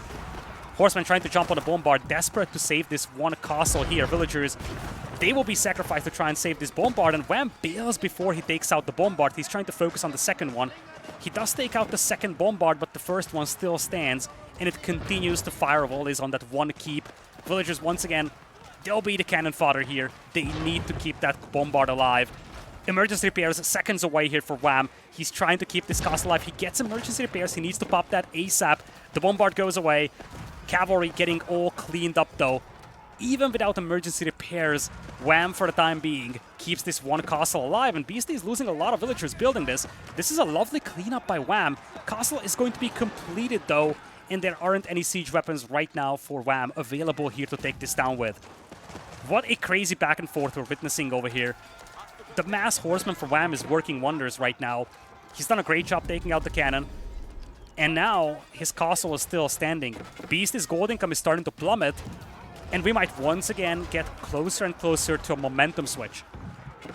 Men-at-Arms, they do get picked apart by the crossbows and the hand cannoneer, but when you don't have gold to work with, Men-at-Arms are actually a great unit that deals with you. That's the mindset right now for Wham. If he starves Beastie out of gold, the Men-at-Arms will work very well. Goldring gets taken out here by the Gilded Spearman. Army numbers, neck and neck when you look at the raw unit numbers, but military population-wise, Beastie still has the advantage. But he no longer does have the army value advantage, and that's a big thing. He's got a lot of gilded units, but the value is just no longer there. He's trying to make a switch into gilded men-at-arms, and those guys will be very tanky. 8 melee armor, 28 base attack compared to just 19 mace attack. Though you do have +6 against heavy here for Wham, and he doesn't even have all the blacksmith upgrades. In fact, he's actually missing a lot of blacksmith upgrades. Ram trying to make a push on the keep. Keep will stay alive due to emergency repairs, but there is a wave of infantry coming in, trying to just deny repairs. It's not like this castle is being repaired by villagers, though. Retarget onto the tower, trying to get rid of that, as emergency repairs has already been used up. And Wham, he feels rejuvenated in these engagements. His men-at-arms are standing strong, supported by the hand cannoneer, and the Rams are slowly eating away at Beastie's fortifications. It's still going to be a gold control game in the long run, but Beastie is starting to run lower and lower on gold. He needs this castle taken out. He's now sending ram after ram over here. Wham actually sent in a bunch of villagers to deal with this, but his veils are now gone. Bombard setting up to try and deal with this. He himself needs to take out Beastie's castle on the other side to secure this gold deposit. And now Beastie's sending in kamikaze villagers to gold mine. We're getting to that stage. The tower doesn't have any emplacements on it, so Beastie can get away with some gold mining. This is all that Beastie needs. He needs to get a little bit more of a gold. He has momentum if he has gold. It's all about getting any kind of extra gold right now for Beastie.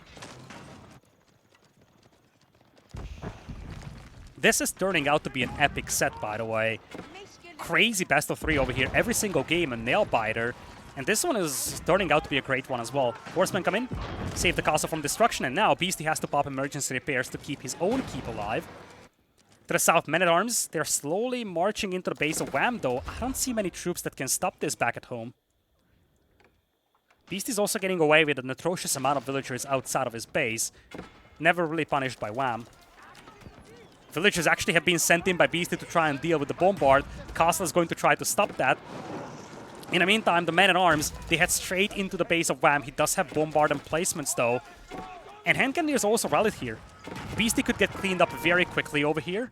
And at the same time, Wham is going to lose his bombard to the north. Villagers just rallied here. Beastie, he might be getting desperate here, fighting with the villagers, taking out bombards, but he needs that gold. Reinforcements being picked apart one by one is great value here for Wham, though. He's just intercepting these individual units. He's also cleaning up the troops that came to counterattack him.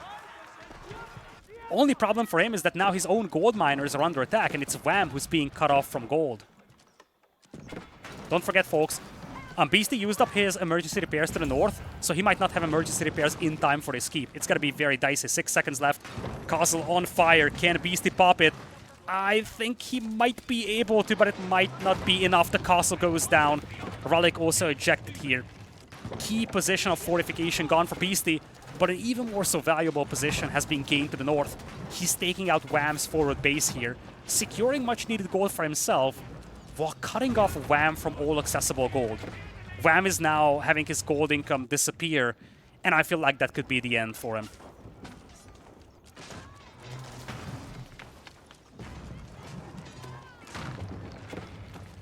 Beastie heavy on the Rams. He's got 12 of them out there. Reinforcements coming in here from Wham.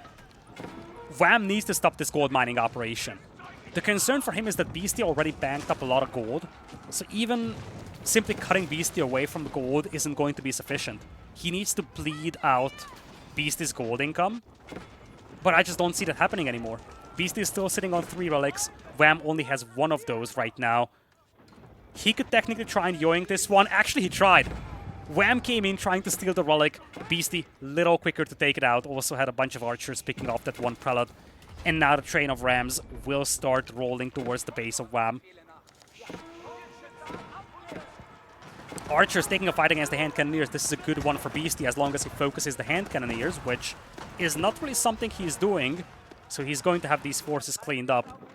But now Wham needs to defend. Nice little raid here with the man-at-arms. I love this a lot.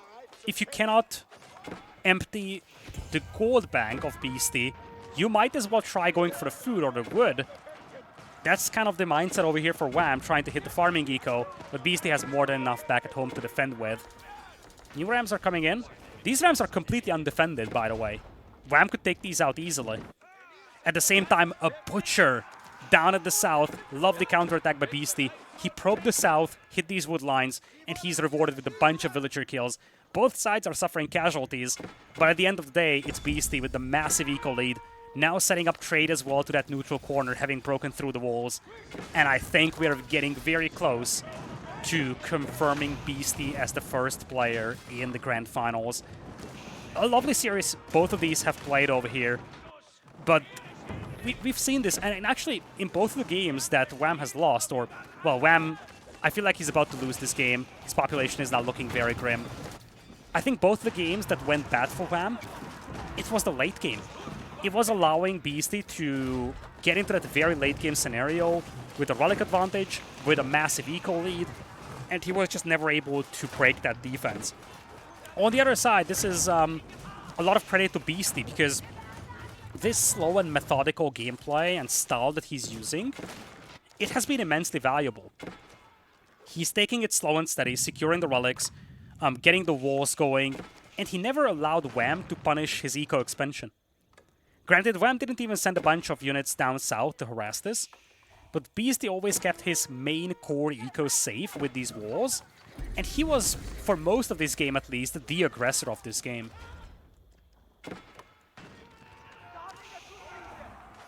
Wham is now struggling with population, but what's more alarming is that he's struggling with gold. He has some horsemen queued up, some men-at-arms queued up as well, but he lost access to this gold. Beasty is now securing the last remaining gold deposit on the map. He's also securing the trade post. Down south, the other trade post has already been secured by Beasty, so no options available for Wham to trade. Wham is sitting on just one relic, 2 sacred sites still, but that could soon disappear. In fact, it's just 1 sacred site now, and the southern one could also be decapped soon. Wham! He's desperate for that gold. He's sending villagers to the north, trying to just force a status quo out here, prevent Beasty from accessing that gold, and Beasty's gold bank is disappearing quickly as well. Now, with little gold available, I think it's not going to be a big factor now anymore. Wham's strategy of bleeding Beasty's gold income dry would only work if Wham has a consistent supply of gold himself, allowing him to go for premium troops. But the concern he has is that Beasty has a massive relic lead. If neither of the players have... Oh my lord! Oh my lord! Forget what I said, Beasty will still have gold because the archers arrived just in time. I don't think that Wham has seen this. It's a massacre. All the villagers gone on this castle. The castle isn't going up. Beasty does lose this one keep, and he could even lose the relic here at this point. But Beasty is going to get the final deposit of gold for himself. And once all the mineable gold is gone, it's gonna come down to relics, and Beasty has the advantage in that department. At the same time, there is also a raiding party inside the base of Wham. He still has the front of his base wide open. And it's part of the reason why these units kept sneaking in over and over again.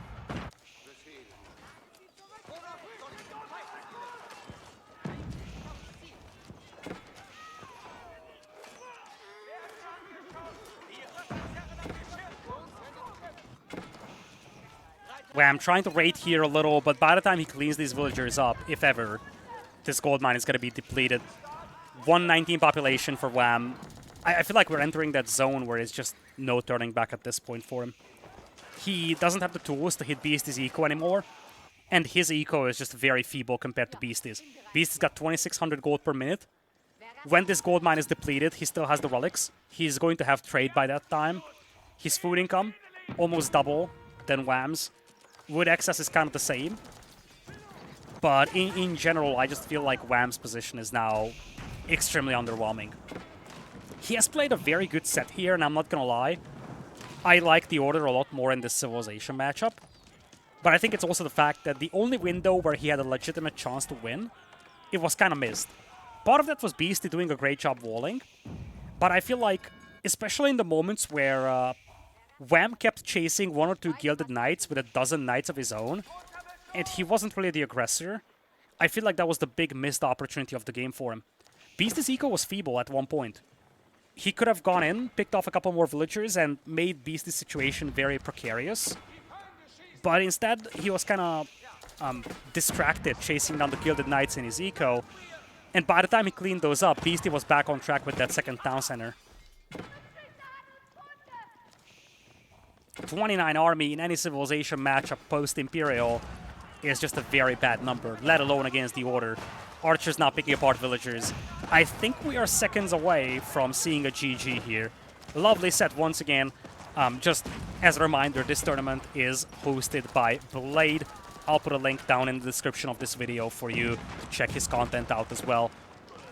Lovely, lovely set, really. I feel like we've gotten a spectacle for us. And I'm looking forward to seeing a lot more tournament games with the new civilizations. We've seen a lot of intrigue, and this is just the tip of the iceberg. Yeah, Wham should know it's over. At this point, Wham should know that his position is impossible to salvage. His farming eco is entirely shut down. If you look at the overall population, it's just looking grim. Obviously, it's the last game of the set, so he's trying everything he can. But it's just not working. Plain and simple, it's not working. This is just desperation from Wham. He's trying to get any kind of wood. You know that you're deprived on wood when this is the lumber camp you place. Wololo somewhere across the map. I don't even see it. Yeah, there it is. Probably just diversion. Did we get some villagers captured? Didn't see many villagers around, but whichever the case. Wololo was out there. It's always a good diversion even if you don't capture any enemy units with it. It's something that distracts your opponent even more. And you see, these forests, they are now denied by these strong points from Beasty. So Wham needs to expand to the south to get any kind of access to wood. But even this is just an abysmal amount of wood available for him. 130 population, still steady for him. He's doing the right thing. He's trying to cut Beasty off from accessible gold by raiding the trade. The problem is that his own eco is also suffering while this is happening. If his own eco was untouchable, there would be a small glimpse of hope for him to just turn this around with raids. But as long as he's losing the same amount of villagers, if not more, than Beasty does, it's not going to work. His landmarks are now under attack.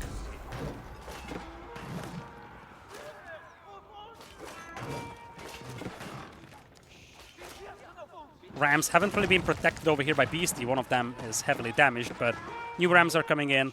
Cavalry has been cleaned up once again. Army quality a lot better for Beasty now. The trades that he has taken in this game are just so much better as well. And we haven't even mentioned the blacksmith upgrades. Upgrades that never came in for Wham. Probably because he never really was able to afford them for various reasons. But the discrepancy in the blacksmith upgrades in itself is already a concern for him. And then, of course, there is that element of the elite units as well from the Order. Beasty secures game number 3 here. With that, gets a position in the grand finals. Wham fighting valiantly, delivering us a really good set, an entertaining one over here. A 50-minute finale for this best of 3. A lovely, lovely game all around. But in the end, it was just Beasty grinding this out late game.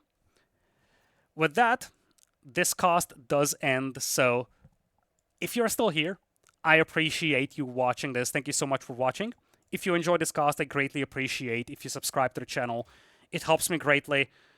And if you're interested in the grand finals of the event, then make sure you check out the channel again very soon, because the grand finals will also be published. And if you want to catch up on the quarterfinals, or at least some of the quarterfinals of this event, you can find those published already on my YouTube channel. Thank you so much for watching, and I will see you in the next cast.